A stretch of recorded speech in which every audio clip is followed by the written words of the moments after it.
Деятельность Государственного комитета по репатриации – важная составляющая внутренней и внешней политики Абхазии. Создавали его в один из самых сложных периодов абхазской истории – во время Отечественной войны народа Абхазии. Указ об этом подписал в 1993 году председатель Верховного Совета Владислав Ардзинба. С момента создания Госкомитета его основной задачей было и является возвращение репатриантов на историческую родину. В разное время организацией руководили известные политические деятели нашей страны. Сейчас здесь работает более 40 человек, в их числе и репатрианты.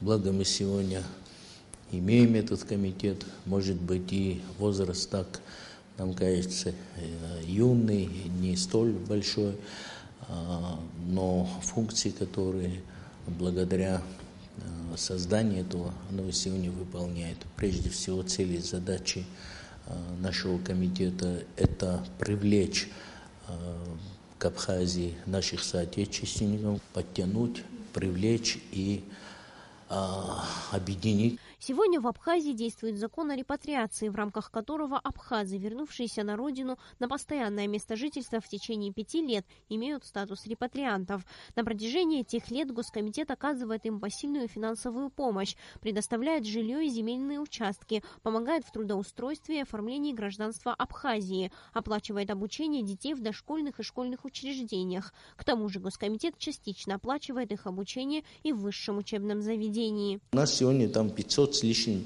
500 конкретно, если говорить, 543 человека на приеме жилья.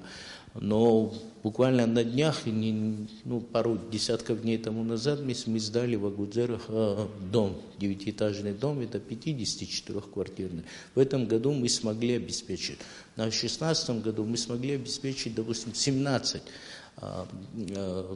квартир и домов приобрести. И дальше мы будем эту работу. Нам прежде всего нужно в обществе этих людей адаптировать.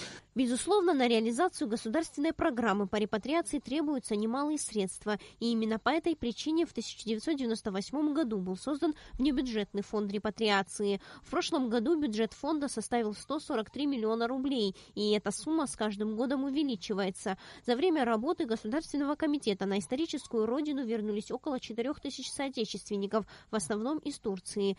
Для них Абхазия стала родным домом. Здесь они создают семьи и воспитывают детей.